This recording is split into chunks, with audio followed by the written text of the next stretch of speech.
The sound of crystal shattering against marble ripped through the Blackwood Mansion's grand dining hall. 5 elegantly dressed women froze mid-sip, their eyes darting to the culprit. On her knees, silently picking up jagged shards, was Kesha Monroe, the 28-year-old cleaning lady.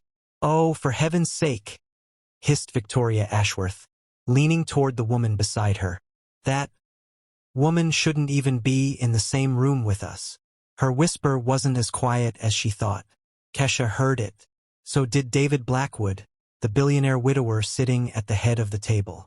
The broken glass had been knocked over during lunch by one of the 5 women, but none of them bent down to help. That task apparently was beneath them. Kesha had only been working at the mansion for 3 months. But in that short time, she had done something no one else had managed since David's wife died in a tragic car accident the year before. She made 7-year-old Emma Blackwood smile again. The 5 women were here for a very different reason. 2 weeks earlier, they had been invited to compete in what the press had dubbed the marriage selection, David's unconventional method of choosing a new wife. The twist? The final choice would be made by Emma herself. It was an idea from David's therapist. Let Emma live alongside different women for a month and choose the one she wanted as her stepmother. On paper, they were perfect. A high-powered lawyer, a respected doctor, a wealthy businesswoman, an influential socialite, an award-winning architect, all white, all rich, all from families who knew the Blackwood name well. But from the moment they arrived, something ugly had begun to spread through the mansion's gilded halls. A silent war, led by Victoria Ashworth, the oil heiress who never liked competition, especially from someone like Kesha. Not because Kesha was a threat, not because she was in the competition, but because Emma preferred her company to theirs. And to them, that was unacceptable. "That girl needs to learn her place," Priscilla Montgomery, the lawyer, had said one night when she thought no one was listening. "She needs to know who's appropriate for her social class." What none of them knew was that David had installed hidden microphones in every room after noticing Emma's sudden return to nightmares and anxiety attacks.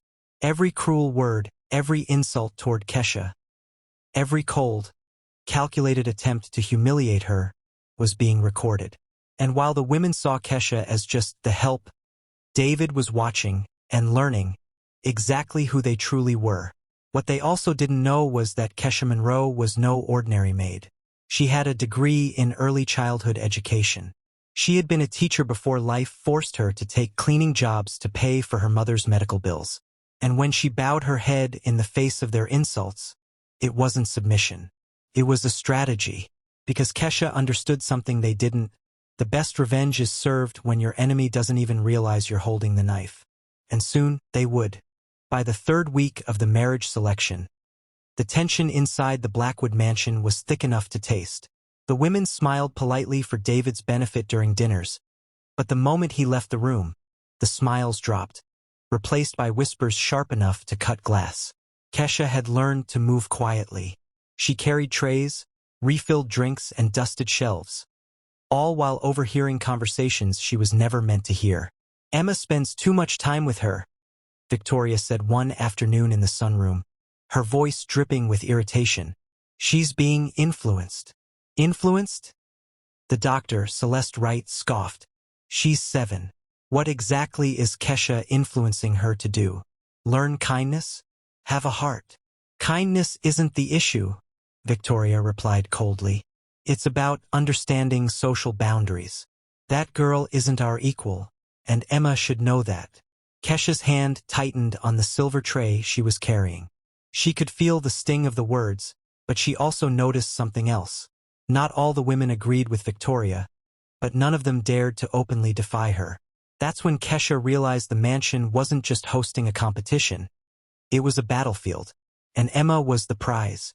One rainy afternoon, Emma tiptoed into the laundry room where Kesha was folding sheets. "Why don't they like you?" the little girl asked in a small voice. Kesha stopped, looking down at her. "Who, sweetheart?" "The ladies. They whisper when you leave. They roll their eyes. I hear them." Kesha knelt so she was at eye level with her. "Sometimes, Emma, people don't understand each other because they've never tried. And sometimes, They don't want to try. Emma bit her lip. But Daddy said I can choose my new mom. I don't want any of them if they're going to be mean to you. Kesha's chest tightened. She knew Emma's words were innocent, but if David heard them, they could set off an explosion. Upstairs, David was already watching. The mansion's security system wasn't just for burglars anymore. Every conversation was being captured, every expression catalogued. He watched his daughter cling to Kesha's side in the kitchen. He watched the women accidentally exclude Kesha from conversations, parties, and even games Emma wanted her to join. And every time he replayed the footage, one thought echoed louder. One of these women will raise my daughter, but which one will protect her like this? By the fourth week, Victoria decided she was done playing nice. If Emma's loyalty to Kesha couldn't be broken with whispers, maybe it could be broken with humiliation. She waited until the Saturday luncheon, the one event where David invited friends and business partners to mingle with the candidates. The dining hall was filled with crystal chandeliers, fresh roses, and a table set for 20. In the middle of the meal, Victoria accidentally knocked her wine glass onto the table, sending red liquid splashing across the white tablecloth. "Oh dear," she exclaimed. "Kesha, would you mind cleaning that up?" It wasn't the request itself, it was the way she said it. Loud, commanding, as if Kesha were a servant in some Victorian drama. Kesha didn't flinch. She walked over calmly, blotting the wine with a cloth while Victoria leaned back in her chair, smirking at the other women. But what Victoria didn't know was that Emma was watching from the hallway, and so was David. That night, David found Emma curled up in her bed, eyes red from crying. "They're trying to make Kesha feel bad," she whispered. "Why do they want her to feel small?" David brushed her hair back gently. "People sometimes treat others badly when they feel threatened, Emma. But Kesha's not even in the contest. Why are they threatened?" David didn't answer right away, because in truth, he was beginning to suspect that Kesha was exactly in the contest. Not by design, but by Emma's heart. What no one knew, not even David, was that Kesha had her own reasons for keeping her head down. Before she worked here, she had been an award-winning early childhood educator. But when her mother's illness worsened, in 3 months medical bills swallowed her savings. She had never asked for special work she could find was cleaning houses. But in those same 3 months, she had taught Emma to read music, helped her paint her first full canvas, and gotten her to sleep without nightmares for the first time in a year. And she had done it quietly without expecting credit. The following Thursday, the candidates were gathered in the lounge, sipping champagne. Emma wandered in holding a drawing she had made. A picture of her, Kesha, and David holding hands. Victoria spotted it immediately. "Emma, darling," she said sweetly, "shouldn't you be drawing your new mommy?" "This is my new mommy," Emma replied without hesitation, holding up the picture. The room went silent. Victoria's smile froze, and the other women shifted uncomfortably. From the doorway, David's eyes narrowed. In that moment, David realized the contest was already over. But ending it would expose the truth, and the truth was uglier than anything the public could imagine. And Victoria Ashworth wasn't about to lose without a fight. By week 3, the marble floors of the Blackwood mansion gleamed like mirrors, but beneath the polished surface, the marriage selection was rotting from the inside. The 5 women, once cordial for the cameras, were now locked in silent warfare. Victoria Ashworth had claimed the West Wing for herself, forbidding the others from entering her territory. Priscilla Montgomery, the lawyer, had resorted to veiled legal threats whenever she felt slighted. Eleanor Wells, the doctor, kept accidentally scheduling Emma's checkups during another woman's private time with her. It was no longer about impressing Emma. It was about destroying the competition by any means. Kesha stayed in the background, quietly polishing silver and refilling teapots. But she was also listening. She had learned that if you looked like you belonged to the wallpaper, people spoke freely around you. And in those overheard conversations, she discovered more than she expected. Victoria was heavily in debt, her family fortune mostly gone. Priscilla was hiding a brewing scandal that could cost her law license. Eleanor had been quietly blacklisted from 2 hospitals after botched surgeries she covered up. Claudia, the businesswoman, was on the verge of bankruptcy. And Helen, the architect, had stolen credit for a colleague's design that won her an award. These weren't just snobs. They were sharks in designer heels, circling each other, looking for blood. Emma, however, was changing. She had started noticing the difference between how these women treated her when her father was present versus when he wasn't. One afternoon, she caught Victoria snatching a drawing out of her hands. "What is this mess?" Victoria sneered. "You're 7 years old. You should be learning proper handwriting, not scribbling like a toddler." Emma didn't cry. Not this time. She took her drawing back, held it to her chest, and walked to the kitchen, where Kesha was slicing apples for her snack. Without a word, Emma handed over the paper. It was a crayon sketch of herself, her father, and Kesha, all holding hands in front of a big yellow sun. Kesha's chest tightened. She crouched down so they were eye level.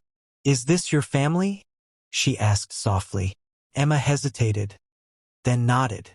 David, meanwhile, was reviewing the latest recordings from the hidden microphones. He had just finished listening to an exchange between Priscilla and Eleanor that made his stomach turn. "She's manipulating Emma," Priscilla had whispered. "She's making herself look like a saint," Eleanor replied. "If I didn't know better, I'd think she was trying to win this competition." "Win? Please. She's a maid. She'll never be one of us." David sat back in his chair. They had no idea he'd been listening. No idea that every cruel, shallow word was pushing them further from his choice, and pushing Kesha closer. It happened on a Thursday night. The Blackwood dining room was set for a formal dinner. Crystal glasses, silver cutlery, candles flickering under the chandelier. Emma had begged to sit next to Kesha, and David allowed it. That alone had already drawn icy stares from the 5 contestants. Halfway through the main course, Victoria made her move. "Kesha," she said sweetly, her voice dripping with venom. "I heard you used to be a schoolteacher? What happened? Did they fire you for incompetence?" The table went silent. Kesha's hands stilled over her plate. She could feel Emma's tiny fingers squeeze her arm under the table. "No," Kesha said calmly, meeting Victoria's gaze. "My mother got sick. I took care of her until she passed. Cleaning houses paid the bills faster than teaching ever could." Victoria gave a false, pitying smile. "How noble. Trading chalk for a mop." David's fork clinked against his plate as he set it down. "Victoria," he said slowly, "you seem to forget something." The air in the room thickened. "Kesha's been doing more for this family in 3 months than you've done since you arrived." Victoria's lips parted, ready to protest, but David's look silenced her. For the rest of the meal, no one dared speak to Kesha. After dinner, Emma hugged Kesha tightly before bed. David stood in the doorway watching the moment quietly. Down the hall, the 5 women gathered in the lounge, voices low but sharp. Something about getting rid of Kesha before the final decision. Something about making her look bad. They didn't know Kesha was standing just around the corner, listening. She smiled to herself. Not a warm smile, but the kind you give when you know exactly how the game is going to end. Because Kesha wasn't planning on defending herself anymore. She was planning on ending them. The following week in the Blackwood mansion felt less like a family trial run and more like a season of a cutthroat reality TV show. Every interaction was calculated. Every smile was fake. Every compliment came with a hidden blade. The 5 women had begun to realize that Emma wasn't warming up to any of them, at least not in the way they expected. They tried everything. One took her to a luxury toy store and bought her an entire aisle of dolls. Another arranged for a famous children's author to come read to her in the garden. One even brought her a pony. Emma smiled politely, then asked if Kesha could braid the pony's mane instead. That stung. And it planted something poisonous in their minds, that maybe this whole Emma chooses the stepmother thing wasn't as straightforward as they thought. Victoria was the first to voice it. "Look around," she hissed to Priscilla one evening. "That girl spends more time with the maid than with us. What if she actually picks her?" Priscilla laughed, but there was a nervous edge to it. "She's not even in the running." Victoria's smile was tight. "Not officially." But children have influence. And David dotes on her. If she says she wants that woman in her life, don't think for a second he won't bend the rules. And so the games began. They started small, accidentally misplacing Kesha's cleaning supplies, giving her conflicting instructions, calling her in the middle of the night for pointless tasks. But soon it became cruel. One afternoon, as Kesha polished the crystal chandeliers in the ballroom, she overheard two of the women talking in the adjoining music room. "I say we give her a reason to leave," one of them whispered. "A little push. Nothing serious. Just enough to make her uncomfortable." Kesha didn't react, didn't even pause her work. She'd learned long ago that showing pain only fed people like them. But later that night, she cried silently in her small room above the garage. Not because of the insults. She was used to that. But because she was beginning to love Emma like her own. And the thought of leaving her in the care of any of these women made her stomach twist. Meanwhile, David was watching everything. The hidden microphones had captured more than just cattiness. They revealed manipulation, lies, even thinly veiled racism. But David wasn't ready to confront them yet. No, he wanted to see how far they would go when they thought no one was watching. So he gave them an opportunity. He announced a weekend charity gala at the mansion, a black tie event attended by the city's most powerful families. The women would be responsible for planning it as a team-building exercise. But secretly, David told Kesha she'd be in charge of overseeing the preparations. Quietly, from the background. It was a test. From the very first meeting, it was chaos. They argued about the color scheme. They fought over the guest list. They dismissed every suggestion Kesha quietly made through David's assistant. By Friday night, with the gala less than 24 hours away, nothing was ready. And that's when Kesha stepped in. She stayed up all night with the kitchen staff, decorating the ballroom herself, personally arranging the flowers, and even fixing a collapsed champagne display. By the time the guests began arriving on Saturday evening, the mansion looked flawless, and every guest assumed the 5 women had done it all. They smiled and took the credit without hesitation. But in the shadows, David saw, and he wasn't the only one. Emma had seen Kesha working through the night. She had brought her a blanket at 3 a.m. and whispered, "You're the nicest person in this whole house." The gala itself was a masterclass in social warfare. The women paraded around in designer gowns, each trying to outshine the other in David's eyes. They clung to him during conversations, laughed a little too loudly at his jokes, and made subtle digs at their competition, masked as playful banter. But the moment that changed everything came when an elderly guest accidentally spilled a glass of red wine across the white silk tablecloth. Without hesitation, Kesha appeared, blotting at the stain, smiling kindly at the guest, assuring them it was no problem at all.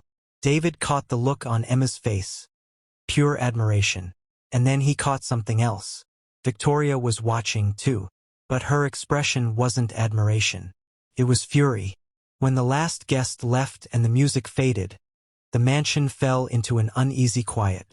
Victoria stayed behind, lingering in the empty ballroom with a glass of champagne. Kesha entered to collect the remaining glasses, and that's when Victoria spoke. "You really think you're special, don't you?" she said, her voice dripping with venom. "You think because the little brat likes you, you've got some sort of power here. But this isn't your world, sweetheart. People like you clean up after people like me." Kesha met her gaze, calm but unflinching. "Funny," she said softly. "I've met a lot of people like you, and they all think they're winning. Right until the moment they realize the game's been about something else entirely." Victoria's eyes narrowed. But before she could respond, David's voice came from the doorway. "Interesting choice of words, Kesha. And an interesting conversation to walk in on." The color drained from Victoria's face. David stepped into the room, closing the door behind him. It was time. The room was silent, except for the steady ticking of the clock on the wall. 5 women stood in a neat row, each holding her breath, each wondering what was about to happen. The millionaire's daughter, Ada, looked at them one by one. Her eyes were sharp, but her heart was heavy. She wasn't just picking a new mother. She was choosing someone who would step into her family's life forever. The first woman smiled nervously. The second tried to hold Ada's gaze, almost daring her to choose her. The third fidgeted with her fingers. The fourth stood tall like a queen. But the fifth had tears in her eyes. Ada pointed at her. "You!" Gasps filled the room. Her father looked shocked. "Why her?" Ada's lips trembled as she spoke. "Because she's the only one who didn't try to impress me." She just stood there, quietly, and I could feel she wasn't here for the money. The millionaire's jaw tightened. "You think you know her?" "I don't have to," Ada replied. Her heart spoke before her mouth ever could. The woman stepped forward, tears now streaming freely. "Child, you don't know this, but I was your mother's best friend. I promised her I'd look after you if anything ever happened." The room went cold. Everyone froze. The millionaire's eyes widened, not from shock, but from guilt. Because suddenly, everything made sense. What do you think? Was Ada right to choose the woman who had a history with her mother? Or should she have gone with someone who seemed more qualified on the outside? Drop your thoughts in the comments. And tell me where in the world you're watching from. Don't forget to subscribe for more gripping stories like this one.